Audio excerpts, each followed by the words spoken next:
Genesis 32. Jacob went on his way, and the angels of God met him. And when Jacob saw them, he said, "This is God's camp." So he called the name of that place Mahanaim.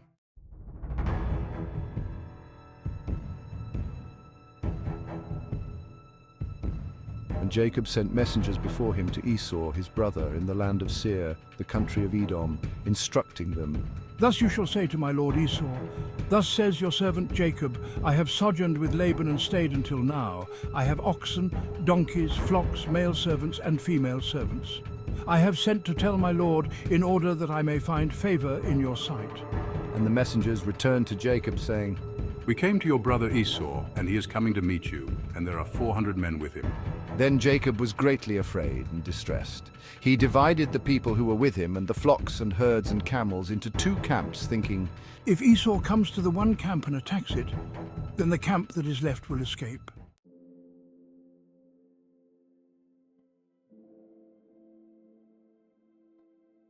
O God of my father Abraham, and God of my father Isaac, O Lord, who said to me, "Return to your country and to your kindred, that I may do you good," I am not worthy of the least of all the deeds of steadfast love and all the faithfulness that you have shown to your servant, for with only my staff I crossed this Jordan, and now I have become two camps. Please deliver me from the hand of my brother, from the hand of Esau, for I fear him, that he may come and attack me, the mothers with the children. But you said, "I will surely do you good, and make your offspring as the sand of the sea, which cannot be numbered for multitude." So he stayed there that night, and from what he had with him he took a present for his brother Esau, 200 female goats and 20 male goats, 200 ewes and 20 rams, 30 milking camels and their calves, 40 cows and 10 bulls, 20 female donkeys and 10 male donkeys. These he handed over to his servants, every drove by itself, and said to his servants, "Pass on ahead of me and put a space between drove and drove." He instructed the first, "When Esau, my brother, meets you and asks you, 'To whom do you belong? Where are you going? And whose are these ahead of you?' Then you shall say, 'They belong to your servant Jacob. They are a present sent to my lord Esau, and moreover, he is behind us.'" He likewise instructed the second and the third, and all who followed the droves. "You shall say the same thing to Esau when you find him, and you shall say, 'Moreover, your servant Jacob is behind us.'" For he thought, "I may appease him with the present that goes ahead of me, and afterward I shall see his face. Perhaps he will accept me." So the present passed on ahead of him, and he himself stayed that night in the camp.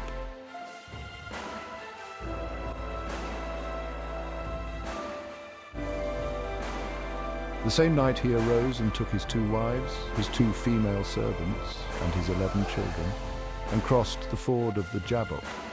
He took them and sent them across the stream, and everything else that he had. And Jacob was left alone.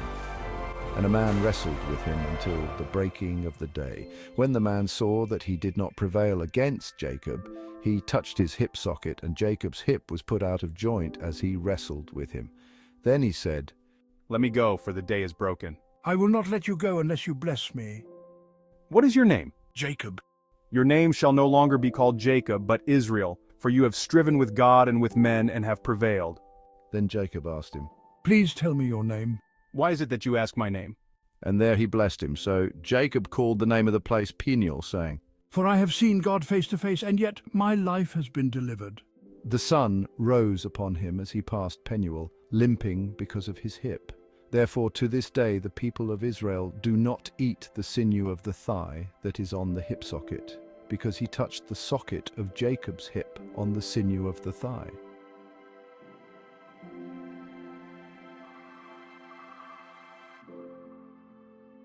And Jacob lifted up his eyes and looked, and behold, Esau was coming, and 400 men with him. So he divided the children among Leah and Rachel and the 2 female servants.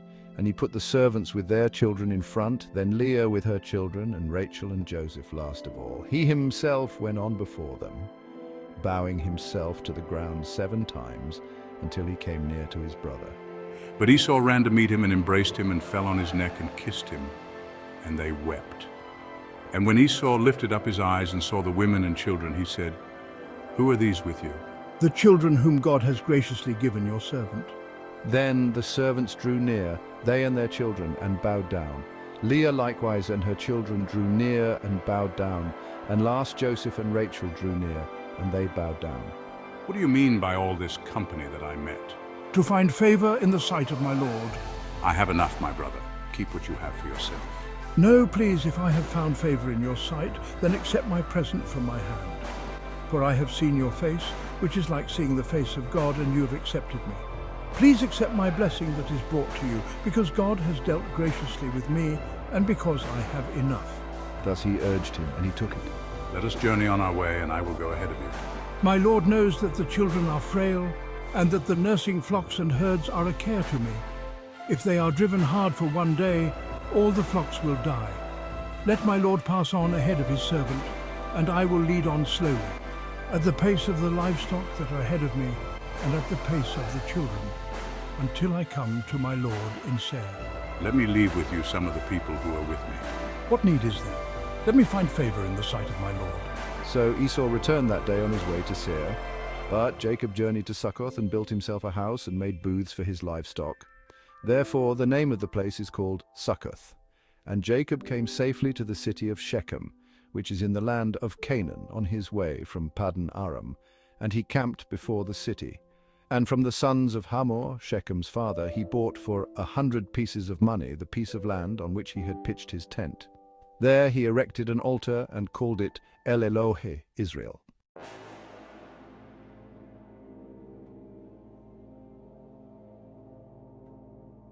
Now Dinah, the daughter of Leah, whom she had borne to Jacob, went out to see the women of the land. And when Shechem, the son of Hamor the Hivite, the prince of the land, saw her, he seized her and lay with her and humiliated her. And his soul was drawn to Dinah, the daughter of Jacob. He loved the young woman and spoke tenderly to her. So Shechem spoke to his father Hamor, saying, Get me this girl for my wife. Now Jacob heard that he had defiled his daughter Dinah, but his sons were with his livestock in the field, so Jacob held his peace until they came. And Hamor, the father of Shechem, went out to Jacob to speak with him. The sons of Jacob had come in from the field as soon as they heard of it. And the men were indignant and very angry, because he had done an outrageous thing in Israel by lying with Jacob's daughter. For such a thing must not be done. But Hamor spoke with them, saying, The soul of my son Shechem longs for your daughter. Please give her to him to be his wife. Make marriages with us.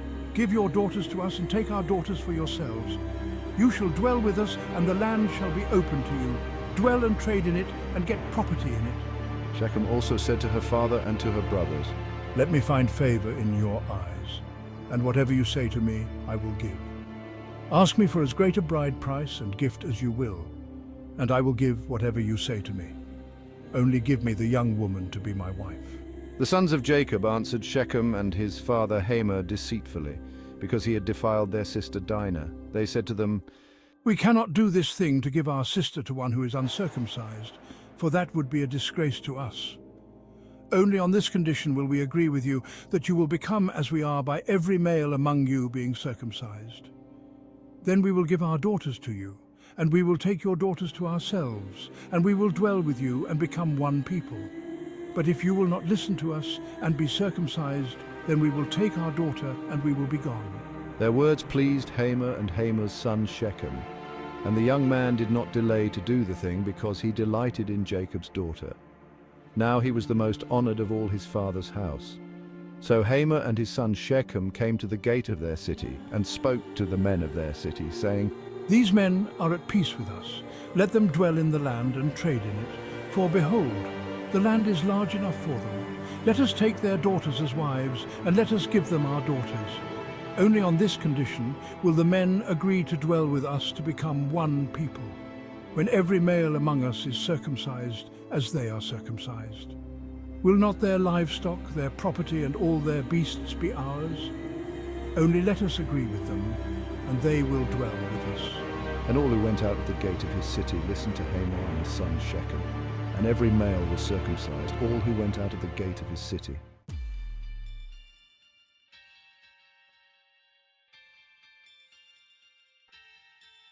On the third day, when they were sore, two of the sons of Jacob, Simeon and Levi, Dinah's brothers, took their swords and came against the city while it felt secure and killed all the males.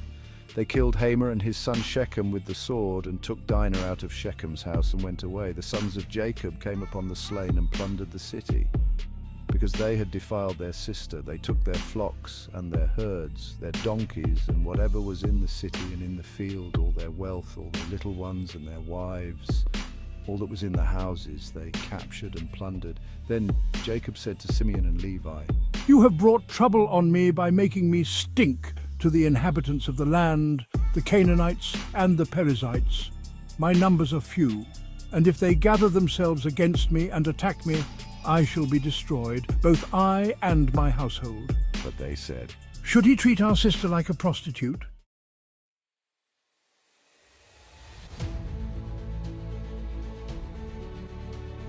Genesis 35. God said to Jacob, Arise, go up to Bethel and dwell there. Make an altar there to the God who appeared to you when you fled from your brother Esau. So Jacob said to his household and to all who were with him, Put away the foreign gods that are among you, and purify yourselves and change your garments. Then let us arise and go up to Bethel, so that I may make there an altar to the God who answers me in the day of my distress and has been with me wherever I have gone. So they gave to Jacob all the foreign gods that they had and the rings that were in their ears. Jacob hid them under the terebinth tree that was near Shechem.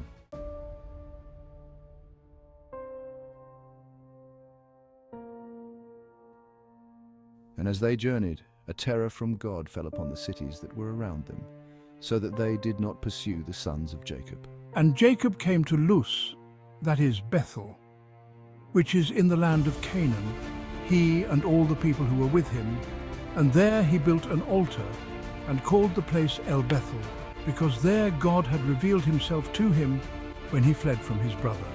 And Deborah, Rebekah's nurse, died, and she was buried under an oak below Bethel, so he called its name Alan-Bakuth. God appeared to Jacob again when he came from Paddan Aram and blessed him. And God said to him, Your name is Jacob. No longer shall your name be called Jacob, but Israel shall be your name. So he called his name Israel. And God said to him, I am God Almighty. Be fruitful and multiply. A nation and a company of nations shall come from you, and kings shall come from your own body. The land that I gave to Abraham and Isaac I will give to you, and I will give the land to your offspring after you. Then God went up from him in the place where he had spoken with him. And Jacob set up a pillar in the place where he had spoken with him, a pillar of stone. He poured out a drink offering on it and poured oil on it. So Jacob called the name of the place where God had spoken with him Bethel. Then they journeyed from Bethel.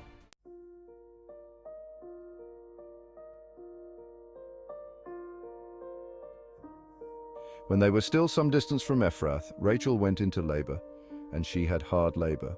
And when her labor was at its hardest, the midwife said to her, Do not fear, for you have another son. And as her soul was departing, for she was dying, she called his name Benoni, but his father called him Benjamin. So Rachel died, and she was buried on the way to Ephrath, that is, Bethlehem. And Jacob set up a pillar over her tomb. It is the pillar of Rachel's tomb, which is there to this day. Israel journeyed on and pitched his tent beyond the Tower of Eder. While Israel lived in that land, Reuben went and lay with Bilhah his father's concubine, and Israel heard of it.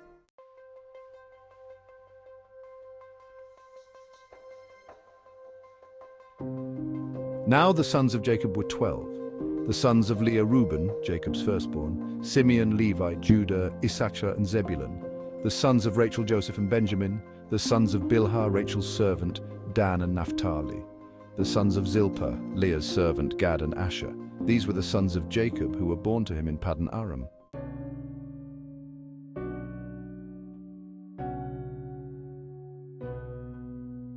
And Jacob came to his father Isaac at Mamre, or Kiriath Arba, that is Hebron, where Abraham and Isaac had sojourned.